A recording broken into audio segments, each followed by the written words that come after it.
Olá, tudo bem? Este é o nosso curso de catálise homogênea e nesta aula nós vamos ver alguns passos elementares para a catálise homogênea ocorrer. Então, esses são os primeiros passos e nós vamos seguir aula a aula para que a gente consiga entender um ciclo completo de reação numa reação de catálise homogênea. Então, quando a reação está acontecendo, nós temos a energia dos reagentes que passa por diversas etapas quando a gente está trabalhando com uma reação catalisada, e é exatamente isso que nós vamos ver agora. Estas diversas etapas que acontecem para que a reação catalítica ocorra. Então, inicialmente, nós temos, por exemplo, um complexo metálico. E o primeiro passo, que é o mais importante de uma reação catálise homogênea, é criar vacâncias. Então, aqui eu coloquei um ciclo catalítico para vocês, em que sai um dos ligantes, uma trifenilfosfina, e fica uma vacância livre para que se possa, então, coordenar um outro ligante e que a reação ocorra. Só que em solução, criar vacâncias não é um termo muito correto, porque sempre vai haver uma competição entre o substrato e outros ligantes, como, por exemplo, o solvente. Então, por exemplo, se nós temos um complexo metálico e que há uma dissociação de um dos ligantes, então ocorre a interação deste complexo, desse metal, com o solvente, e isso compete entre a interação do metal com o substrato, certo? Então, o que ocorre numa reação de caráter dissociativo é a saída do ligante, a entrada de um solvente, e então se sai o solvente e entra então o nosso substrato. Numa criação de vacância pelo modo associativo, ocorre então a interação do nosso substrato com o nosso complexo, formando intermediário com maior número de coordenação, e há então a dissociação de um dos ligantes, que já estava coordenado antes no nosso complexo. Então, a gente verifica que existem dois mecanismos principais: o mecanismo associativo e o mecanismo dissociativo.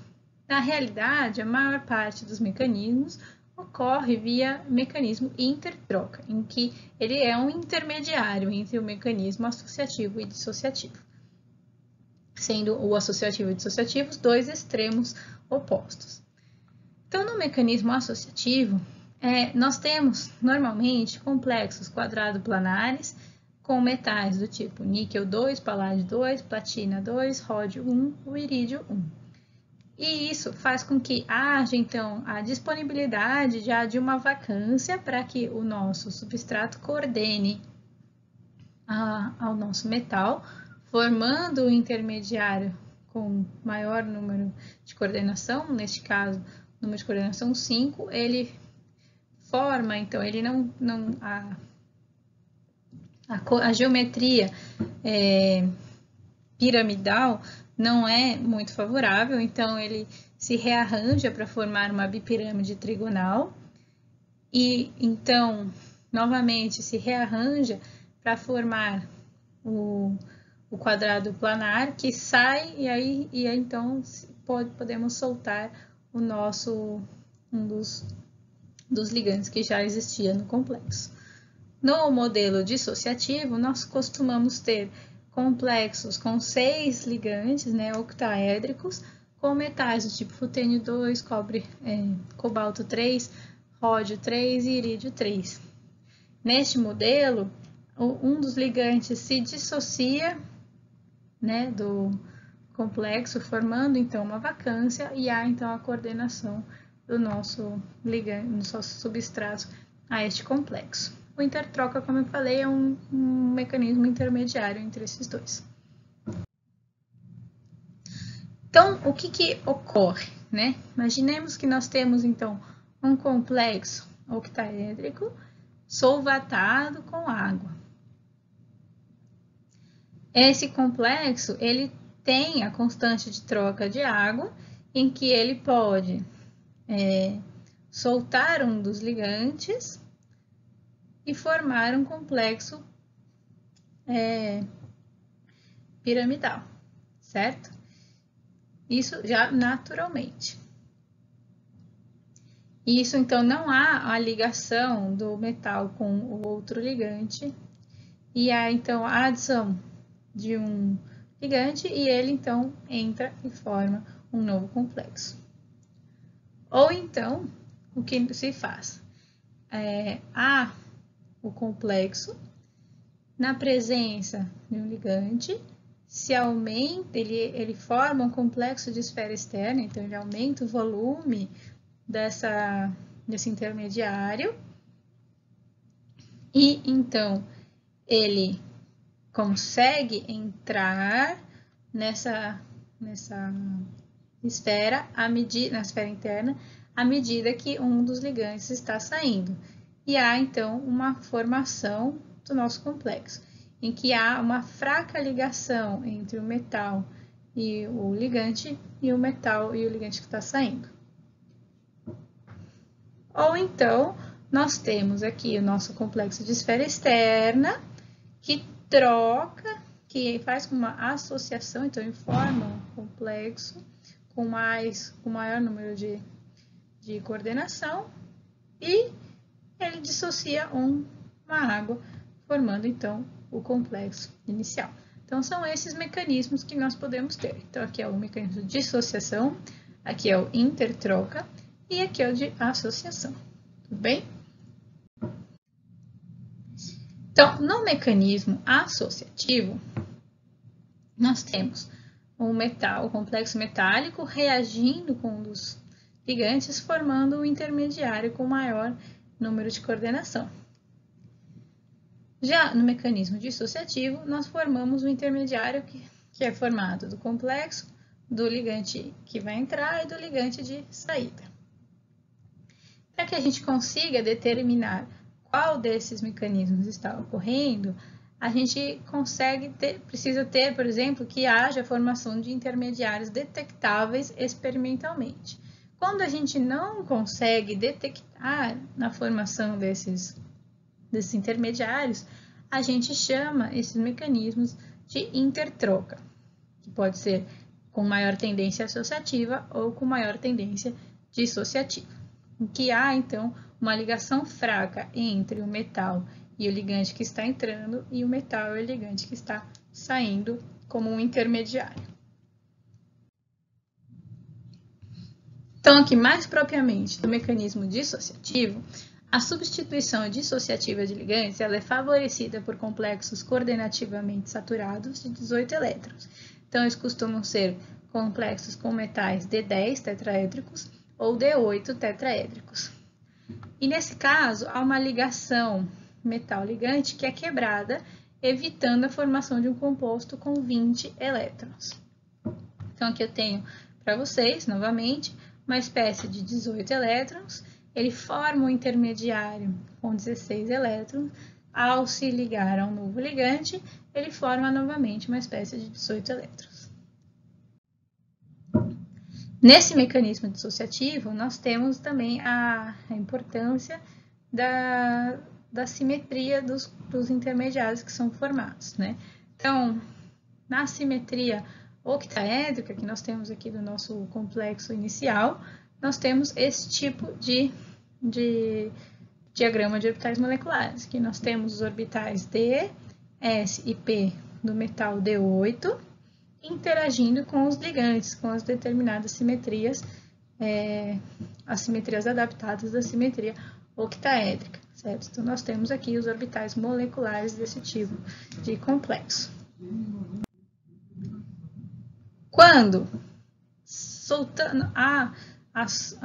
um dos ligantes solta, nós então temos uma simetria C4V sendo formada, e então nós acabamos estabilizando, né? A gente tem que passar por uma etapa de ativação, mas a gente acaba dando uma estabilizada nos nossos orbitais moleculares, então favorecendo com que esse mecanismo ocorra. A cinética desse mecanismo ocorre da seguinte maneira. Então, nós temos o complexo Ml5X, que está em equilíbrio, né, com as constantes K1, que é favorável à formação de Ml5 mais X, e K-1, que é desfavorável à formação de Ml5 mais X. Então, ela forma Ml5X. E a interação do Ml5 com um novo ligante, Y, associada à velocidade de reação, à constante de reação K2, nos dá, então, um novo complexo. Então, a equação de velocidade dessa reação pode ser tratada a partir da concentração de Ml5 pelo tempo. Então, a concentração de Ml5 é igual a K1 vezes concentração de Ml5x, né? K1 vezes a concentração de Ml5x, menos K-1 vezes a concentração de Ml5 vezes x, menos, que é o desaparecimento de Ml5x, né? Ml5, menos K2 vezes Ml5 vezes y. Se o K1, né, a de formação de Ml5, e o K2 forem iguais, essa velocidade de dml5 sobre dt vai ser igual a zero. E nós, então, teremos que a concentração de Ml5 vai ser igual a K1 vezes concentração de Ml5x, que é o nosso reagente, dividido por K-1 vezes x mais K2 vezes y. Para a formação do produto, nós temos essas outras equações. Então, que é a concentração do nosso produto pelo tempo é igual a K2 vezes Ml5 por Y, e também a concentração do produto com o tempo é igual, então, como a gente sabe, né, dessa primeira equação, a gente coloca esta equação aqui na equação acima, e fica, então, K2 vezes K1 vezes Ml5x vezes y, dividido por K-1 vezes x mais K2 vezes y. Já no caso do mecanismo de intertroca, nós temos a formação rápida do intermediário Ml5xy. Então, para que isso ocorra, a gente tem que dizer que a constante de velocidade K2 ela tem que ser bem menor do que a constante de velocidade K-1. Então, que faz com que a reação inversa seja rápida o suficiente para que a primeira etapa não dependa da segunda. Com isso, a concentração do nosso intermediário com o tempo vai ser igual a K1 vezes a concentração do nosso complexo inicial vezes Y, menos K-1 vezes a concentração do intermediário, menos K2 vezes a concentração do intermediário, que vai ser igual a zero. Como a concentração de Y, como a gente espera numa reação de substituição, é muito maior do que a concentração do nosso complexo inicial, ele favorece e permite a formação do intermediário. Então, nós temos que a concentração de metal total em uma reação de intertroca é a combinação, né, do complexo inicial e do intermediário, sendo que a variação da concentração de Y é praticamente nula. E aí, com isso, a gente então troca na equação de cinética os valores. A gente coloca M0, a gente utiliza a partir dessa equação de M0, que é igual a concentração do complexo inicial mais a do intermediário, aqui neste local, e aqui, como a concentração de Y é parecida com a concentração de Y inicial. E aí, ao fazer essas trocas, nós temos, então, esta equação cinética, em que nos diz que nós temos, então, a concentração do nosso complexo final, dividido pelo tempo, que é igual a K2 vezes a concentração do nosso intermediário, que é igual a K2 vezes K1 vezes M0 vezes Y0, dividido por 1 mais K1 vezes Y0 mais K2 sobre K menos 1. Isso é aproximadamente K2 vezes K1, M0, Y0 sobre 1 mais K1 dividido vezes Y0. O terceiro mecanismo seria o mecanismo associativo, em que também se chama substituição de complexos quadrado-planares, porque é onde esses complexos mais ocorrem, esse tipo de substituição mais ocorre, né? Então, costuma acontecer com complexos de 16 elétrons, D8, quadrado-planares, que eles então formam um intermediário com 18 elétrons, que tem uma energia menor do que a formação do intermediário de 14 elétrons, certo? Então, a gente tem uma espécie de 16 elétrons, é mais favorável formar uma espécie de 18 elétrons do que uma espécie de 14 elétrons. Por isso, ele ocorre pelo mecanismo associativo e não dissociativo. No mecanismo associativo, nós estamos adicionando carga eletrônica num orbital com caráter levemente antiligante, né? Só que a gente acaba formando uma outra simetria, então a gente tem uma energia para formar esse intermediário, e a gente acaba formando um intermediário com uma outra simetria, e a gente acaba estabilizando, então, esta nova geometria. Então, por isso a gente consegue formar um novo intermediário com 5 ligações. E para a cinética, a gente trata da mesma forma. Então, a gente tem o complexo inicial mais Y em equilíbrio, K1, K-1, formando o nosso intermediário. Esse intermediário, a partir da constante de velocidade K2, forma o nosso produto, liberando X. Então, nós temos, né, que a concentração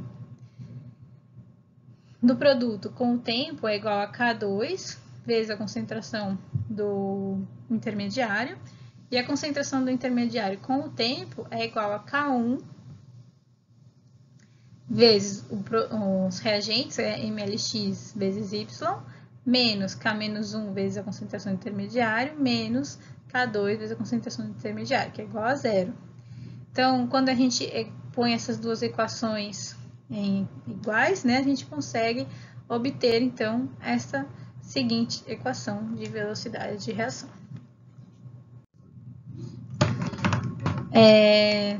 A gente consegue, né, ter evidência experimental para essas substituições em complexos octaédricos. Então, a dissociação, ela tem uma energia de ativação de campo ligante.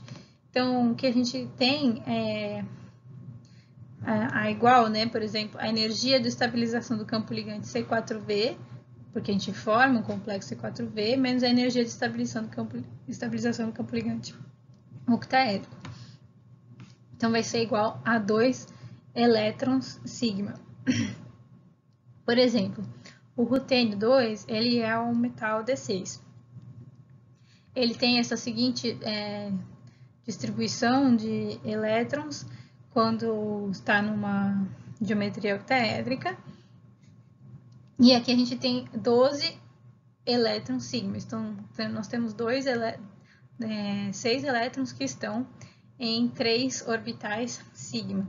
Então, isso faz com que nós tenhamos 12 elétrons sigma, certo? Cada elétron contribui com 2 elétrons sigma. Na hora que a gente muda para a geometria C4V, nós temos aqui menos 10 elétrons sigma, né? Porque só esses dois aqui que estão contribuindo. Então, a energia de ativação é menos 10, menos 12, então é 2 elétrons sigma. Tudo bem? Da associação, o que a gente verifica que é rutênio 3, por exemplo, ocorrem mecanismos associativos. Então, rutênio 2 ocorre principalmente mecanismos dissociativos. O que ocorre? Na associação, nós temos uma elevada velocidade de reação e nós temos a estereorretenção. E o que a gente vai observar também é uma baixa entalpia de ativação e entropia de reações. Então, por exemplo, numa reação de complexo do rutênio 3+, com NO, nós teremos a associação do NO e seguida da dissociação, então, da amônia. E a mesma coisa ocorre quando a gente tem outro, por exemplo, a saída do cloreto para formar, então, um ácido complexo. Bom, mesmo nas reações que são energeticamente favoráveis, se a gente tiver uma energia de ativação muito elevada, nós teremos reações que são lentas. Então, por exemplo, a gente pode escrever as reações a partir da equação de Arrhenius, em que nós temos K é igual a constante de Arrhenius A vezes E elevado a menos a energia de ativação sobre RT. Ou então, pelo logaritmo, né? Então, ln de K é igual a ln de A menos EA sobre RT. Então, se nós tivermos, por exemplo, elevadas energias de ativação, nós teremos, então, pequenos valores de K. E que então nos diz que a velocidade de reação vai ser lenta. Então, por exemplo, nos quadros A e B, nós temos reações que são exotérmicas, que temos um ΔH menor que 0. Na reação A, nós temos uma elevada energia de ativação, então ela será lenta. Na reação B, nós temos a formação do intermediário, que nem sempre pode ser visualizado, mas muitas vezes ocorre a identificação desse intermediário. Então, a gente tem duas energias de ativação. E aqui na equação C, nós temos um ΔH positivo, mas temos uma energia de ativação menor do que as dos outros casos. Então, apesar dela ser rápida, ela é energeticamente desfavorável em quesitos de ΔH. Então, nós temos esses casos diferentes. Então, e tudo isso pode nos dar dicas de como ocorre a entalpia de hidratação para complexos de diferentes metais. Então, por exemplo, metais D3 e D8, eles têm uma energia de estabilização maior. Então, eles têm um tempo de meia-vida maior do que os metais D9 ou D0, por exemplo. As substituições em complexos octaédricos, elas vão variar, vão depender bastante também do estado de oxidação do íon central, em que nós temos que íons com maior estado de oxidação possuem trocas de ligantes mais lentas. Por que isso? Porque ele tem aquela carga bastante concentrada e ele está puxando a densidade eletrônica do ligante para ele. Então, ele está mais fortemente atrelado àquele ligante do que um íon com menor carga. Então, aqui, por exemplo, o sódio, ele consegue trocar muito mais facilmente a água do que o magnésio e do que o alumínio. O raio iônico também tem uma grande influência, em que íons menores possuem velocidade de troca mais lenta. Novamente, pelo mesmo caso, porque se nós temos um íon pequeno, ele está mais fortemente ligado àquela carga e ele vai puxar a densidade eletrônica do ligante para ele. Então, vai ser mais difícil de quebrar aquela ligação. Então, o magnésio, ele é o menor íon dessa série que eu coloquei, magnésio, cálcio e estrôncio. Então, levando em consideração a mesma série, é mais fácil de trocar a água do estrôncio do que do magnésio. Então, tudo isso levando em consideração a atração eletrostática, o impedimento estérico e a força de ligação metal-ligante.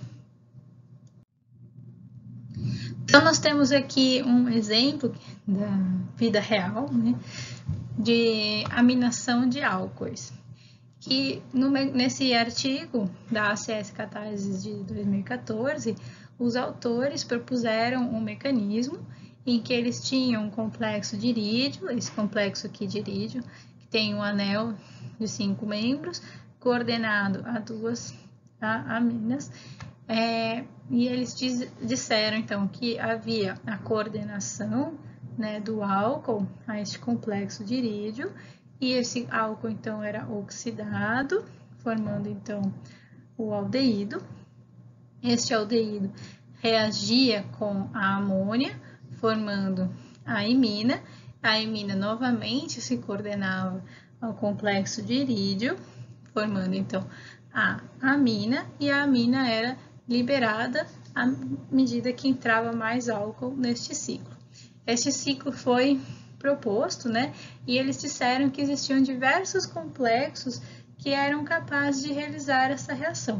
Então, os complexos de Yamaguchi e Fujita são os complexos 1 e 2, os complexos de Paris, né? E os complexos deste trabalho que é do ACS Catálise de 2014. E eles foram verificar o que acontecia nesse mecanismo. Bom, o que eles verificaram é que com cálculos eles observavam que havia, né, a partir do complexo inicial deles, havia a dissociação, né, do cloreto, formando então uma vacância, e essa vacância permitia a ligação da amônia, né, a esse complexo, formando o complexo 16, e então entrava mais uma amônia nesse complexo, e este ligante aqui, ele se soltava, então no final formava o complexo 18 com 2 amônias, e a adição de mais uma amônia formava este complexo aqui.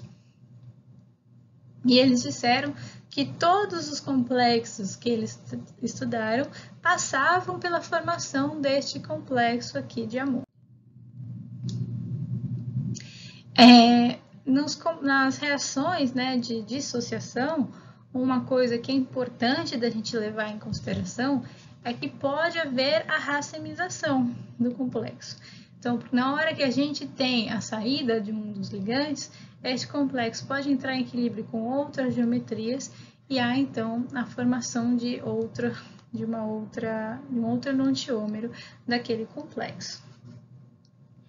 E há também a redução da apicidade, né, do nosso complexo no meio da no intermediário da nossa reação. Então, por exemplo, o complexo de Ródio, que está formando ligações